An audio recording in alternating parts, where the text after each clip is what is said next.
Let's mic CM साहब। नमस्कार, let's mic CM साहब में आपका स्वागत है। मैं हूं राखी जैन। हिमाचल प्रदेश के मुख्यमंत्री सुखविंदर सिंह सुक्खू ने कहा कि राज्य सरकार स्वास्थ्य क्षेत्र में व्यवस्था परिवर्तन की दिशा में काम कर रही है। नर्सिंग और पैरामेडिकल सीटों में वृद्धि की गई है तथा डॉक्टरों और सहयोगी स्टाफ की भर्ती प्रक्रिया जारी है।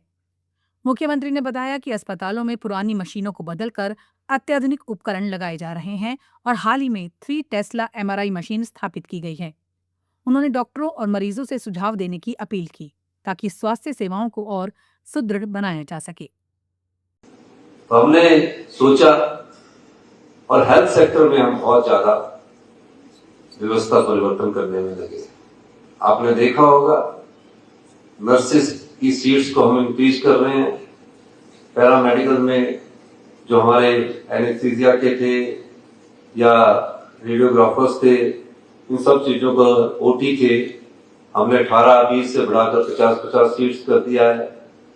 वो इसलिए किया है, डिमांड ज्यादा है, सप्लाई कम है। आने वाले समय में 1-2 साल में इनकी संख्या अच्छी हो जाएगी। ये तो हम स्ट्रेंथनिंग कर रहे हैं स्टाफ की, और जो अपॉइंटमेंट कर रहे हैं वो भी स्टाफ की कर रहे हैं। लेकिन टेक्नोलॉजी कौन सी है आपके पास? 10 साल बाद कोई भी मशीन है, जनरेशन वैसे ही चेंज हो जाती है, या मशीनें 10 साल से नहीं 20-20 साल से पड़ी हुई है। कल हम MRI 3 टेस्ला का उद्घाटन करने गए तो 19 साल पुरानी मशीन। अब 19 साल पुरानी मशीन से डॉक्टर कितना टाइम लगाएगा आपको डायग्नोज करने के लिए? उस समय के अनुसार सोचिए। डॉक्टरों ने नहीं हमसे मांग की, और कोई पेशेंट भी हमारे पास नहीं आए। नहीं तो हर चीज की डिमांड होती है, डीए की डिमांड में स्ट्राइक हो जाती है, और चीज की डिमांड में स्ट्राइक हो जाती है, लेकिन टेक्नोलॉजी के मामले में कभी कोई हमारे पास नहीं आया। इसका ये मतलब नहीं कि कोई डिमांड ना करे तो हमें नहीं सोचना। जो आम आदमी की समस्याओं को सोचकर आगे बढ़ती है सरकार, जहां आम आदमी की पीड़ा होती है, दर्द होता है, उसको समझकर आगे बढ़ती है और उस हिसाब से फैसले करती है, उसी को व्यवस्था परिवर्तन कहते हैं। और हमने अपनी सोच के अनुसार, लोगों की सोच के अनुसार, हमने MRI 3 टेस्ला IGMC में लगाई।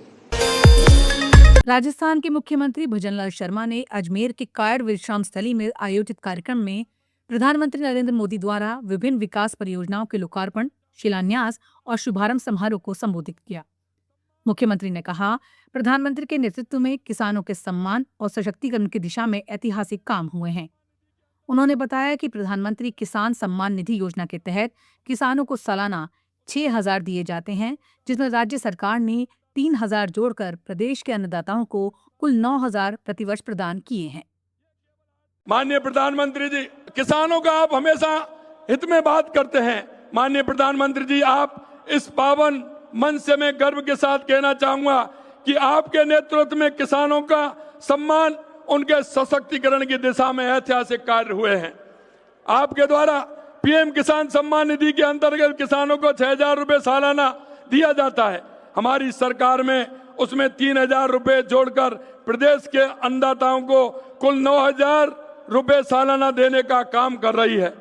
यह केवल आर्थिक सहायता नहीं, बल्कि अन्नदाता के प्रति सम्मान और विश्वास का प्रतीक है।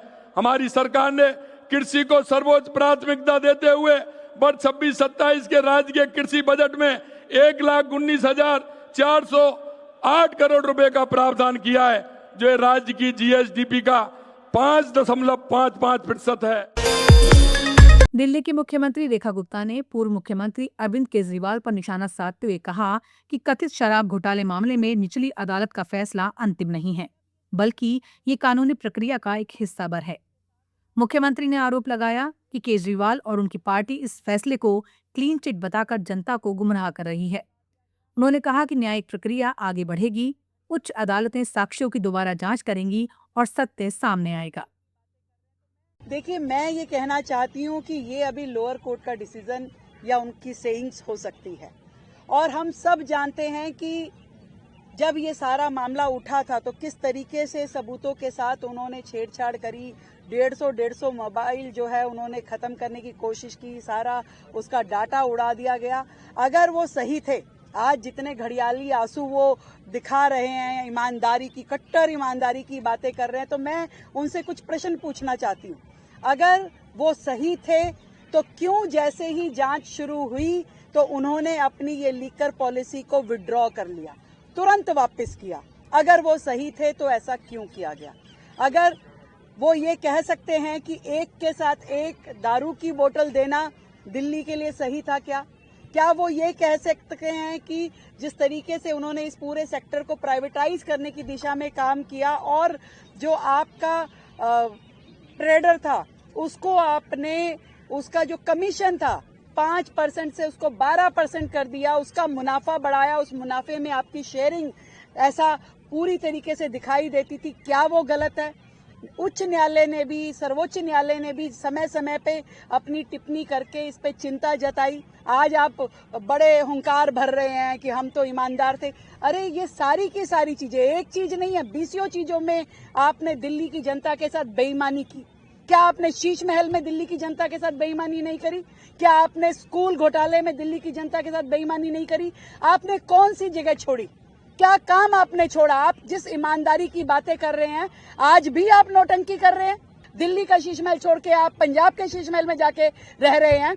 आप प्राइवेट जेट से नीचे बात नहीं करते। आप कह रहे मैं साधारण आदमी हूँ, मैं ईमानदार आदमी हूँ। आपने क्या 11 साल में दिल्ली की जनता का विकास किया? आपने करोड़ों रुपए का घोटाला दिल्ली में किया। क्लासरूम को आपने, शौचालय को क्लासरूम बोल बोल करके अपने यहाँ पे काउंटिंग। आज भी उनके समय की BCO बिल्डिंग अधूरी पड़ी है, जिसमें आपने कॉस्ट इतनी बढ़ा दी, आपने सीधा सीधा कॉन्ट्रैक्टर्स को फायदा पहुंचाया। डबल कॉस्ट के प्रोजेक्ट आज भी पड़े हैं। कितनी सारी आपकी योजनाओं में आज तक रोजाना घोटाले निकलते हैं कि जिसके लिए आपने सैंक्शन 10 करोड़ किया और 150 करोड़ का खर्चा हो गया, जिसके लिए आपने सैंक्शन ही नहीं किया और फिर भी सालों तक आपने उसका अमाउंट बांटते रहे और पता नहीं क्या क्या किया। तो दिल्ली की जनता ने पहले ही न्याय कर दिया था, पहले ही आपको सत्ता से बाहर कर दिया, दिल्ली से बाहर कर दिया। मध्य प्रदेश के मुख्यमंत्री मोहन यादव ने कहा, प्रधानमंत्री नरेंद्र मोदी के मार्गदर्शन में देश में सर्वांगीण विकास के साथ साथ जन स्वास्थ्य पर विशेष ध्यान दिया जा रहा है। मुख्यमंत्री ने बताया कि राष्ट्रव्यापी HPV टीकाकरण अभियान के तहत बेटियों के सुरक्षित और स्वस्थ भविष्य के लिए प्रदेश में लगभग 8 लाख किशोरियों के निःशुल्क टीकाकरण का लक्ष्य निर्धारित किया गया है। उन्होंने कहा कि सरकार महिला स्वास्थ्य और सशक्तिकरण के प्रति पूरी तरह प्रतिबद्ध है। HPV का टीका सुरक्षा का संकल्प, सर्वाइकल कैंसर से बेटियों का जीवन बचाने का नया विकल्प, सच में ये जो आज के समय में यशस्वी प्रधानमंत्री के नेतृत्व में जिस प्रकार से हर एक क्षेत्र में पर्याप्त ध्यान दिया जा रहा है, ऐसे में हमारी सरकार के माध्यम से माननीय मोदी जी के आशीर्वाद से बेटियों की रक्षा को लेकर के ये जो अभियान चलाया जा रहा है, ये टीकाकरण HPV टीका में खासकर मैं मान के चलता हूँ कि बेटियों के, महिलाओं के स्वास्थ्य, सम्मान और उनके सुरक्षित भविष्य के प्रति न केवल प्रतिबद्धता है बल्कि गर्भाशय, ग्रीवा के कैंसर जैसी जानलेवा बीमारी के विरुद्ध एक युद्ध के समान है। सर्वाइकल कैंसर के माध्यम से जिस प्रकार से भविष्य में चुनौतियाँ आ रही है, अगर प्रॉपर तरीके से देखा जाए, जो मुझे बताया कि भारत में इसका प्रसार 1 लाख महिलाओं में से 156 केस का है और संतोष की बात है कि ये इस टीका से ही रुक सकता है। और हमने अपने प्रदेश में 8 लाख किशोरियों के टीकाकरण का लक्ष्य रखा है। इस हेतु भारत सरकार से 7,58,500 से अधिक डोज भी हमको मिले। हमारा स्वास्थ्य मंत्रालय बहुत अच्छा काम कर रहा है, पूरा विभाग और ताकत से बढ़ेगा ये उम्मीद करता हूँ। और आज के इस अवसर पर खासकर ये टीका उन किशोरियों को लगाया जाएगा जिन्होंने 14 वर्ष मना लिया लेकिन 15 की नहीं हुई, और लाभार्थियों को गार्डासिल वैक्सीन लगाई जाएगी, पात्र महिलाओं को 1 डोज। वैसे कुल मिलाकर के ये दवाई तो बड़ी महंगी है, बाज़ार में 4,000 का डोज है, लेकिन यहाँ निःशुल्क दे रहे हैं। और विशेषकर इस 3 महीने तक ये अभियान चलाया जाएगा। इस अच्छे अभियान की मेरी अपनी ओर से बधाई। उम्मीद करेंगे ऐसे सारे कामों के बलबूते पर राज्य सरकार के जनहितैषी स्वास्थ्य संबंधी ऐसे कई अभियानों में हमको इसी प्रकार की और सफलता मिलेगी। एक बार फिर मेरी अपनी ओर से होली का पर्व 2 दिन बाद है। आप सुन रहे थे let's smile more than radio. Follow कीजिए हमें हमारे सोशल मीडिया प्लेटफॉर्म्स पर।